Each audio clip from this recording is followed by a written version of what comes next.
kwento mo, more on mga individual plans, no? Individual Oh, plans. tapos lately, nabanggit mo sa ating pag-uusap na meron kang corporate account na bago pa lang. Tapos na inaasikaso mo kasi merong claim.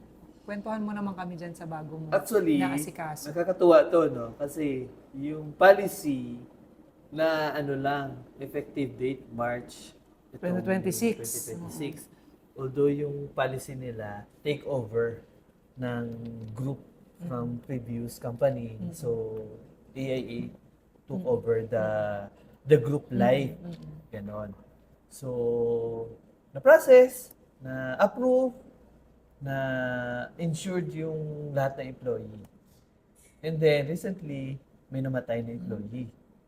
Na accident, Hindi, natural death, sakit, illness. illness. Mm-mm. So, namatay, nag-file kami ng claim. 1 million pesos din yung coverage ng employee. Tapos magkano lang per person? Ang average, parang 3,000 pesos. Oh, tingnan mo, 3,000 lang, tapos Oo. 1 million. Hindi mo 3,000 masabi. pesos per... Ilang buwan pa yung lang, life April, May, insurance, June. ha? Oh, Yeah. four months pa March, lang. April, May, Oo. June, July.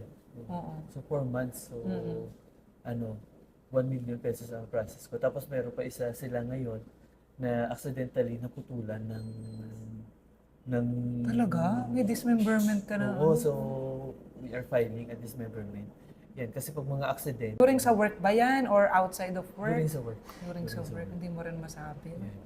Diba? So, yan, mga employee, yung mga business owners, no, better din na magkaroon tayo ng benefits for our employees. Kasi kung wala yan, definitely, Ikaw yung yung kumpanya, hihinga ng tulong, ikaw diba? ilalabas mo yan sa revenue or whatever nakita. Lalo na pag nangyari during Within the work. working area. Oo, Oo, diba? working time. So, syempre, hindi alam pabayaan mo yung pamilya Empleyado ng mo. employee mo. Diba? So, bayaran mo talaga. Yan. Eh, ano gusto mo? Magbabayad ka ng million or a portion of it? Yan. So, ikaw pa rin yung may protection ka for the employee and for individuals. Yan. Grabe. Kami ng mga magagandang sharing mo sa mga claims, no? Ayaw naman natin mangyari na ganyan yung mga sunod-sunod na ganyan yung mga experience kasi syempre, ayan yung mga ips of life. Yes. 'Di ba? Yung dying too soon, sickness and disability. Pero diyan napapakita yung puso mo na pagtulong sa mga tao. Oo. Saka sa kahalagahan ng pagkuha ng insurance.